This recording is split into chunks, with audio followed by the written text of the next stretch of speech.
एक बार सुबहान अल्लाह व बिहम्दिही सुबहान अल्लाहुल अज़ीम तो पढ़ लो, ताकि आपकी रूह को सुकून और दिल को इत्मीनान मिले। और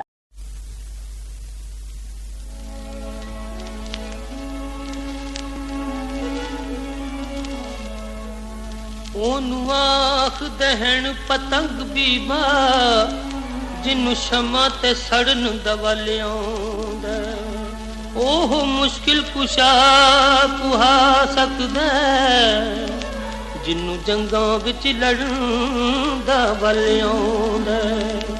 ओनू कदी कमजोर ते बाल न की जिन्नू तीर नल अड़न दवा लियाउंदा। ओदे कोलों मंजूर कुरान सुन लै जिन्नू नेज़े ते पढ़न दवा लियाउंदा। ओ वेखी जा मौला दे रंग, ओ वेखी जा मौला दे रंग, ओ वेखी जा मौला दे रंग।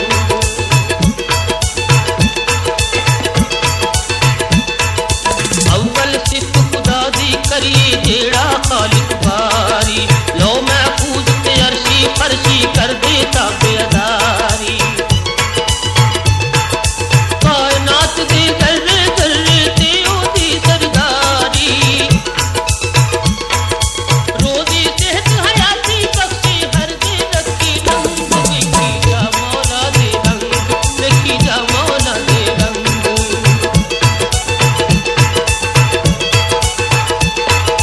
अपने नूर तू आप खुदा ने दूजी सिफ्त बनाई, अल्लाह वाले अलफ दे उत्ते मीम मरोड़ी पाई। 1,24,000 पैगंबर नालू शान वधाई, छड़ जिबरील नू आप गया सी हज सिदरा दी लंग।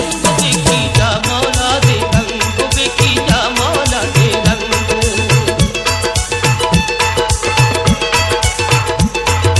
नबियां दे सरदार दा कीता हर वाला आदर, की खातूने जन्नत दित्ती फिर तकदीर दी चादर। हसबुल्ला दामाद बनाया हैदर शेर बहादुर, ओहद बदर हुनैन ते खैबर जिन्ने कीते जंग। वेखी जा मौला दे रंग, वेखी जा मौला दे रंग।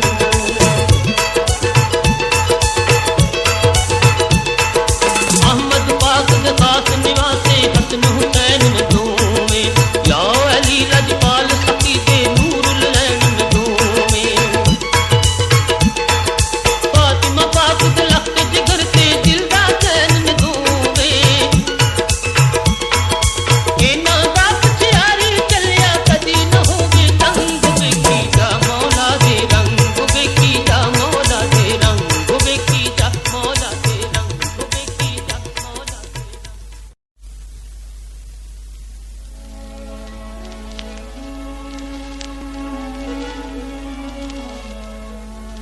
ओनू आख दहन पतंग बीबा जिन्नू शमा ते सड़न दवा लियाउंदा।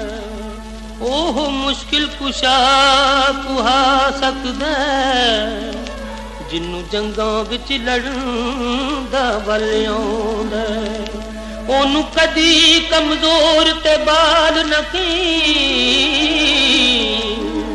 जिन्नू तीर नल अड़न दवा लियाउंदा। ओदे कोलों मंजूर कुरान सुन लै जिन्नू नेज़े ते पढ़न दवा लियाउंदा। ओ वेखी जा मौला दे रंग, ओ वेखी जा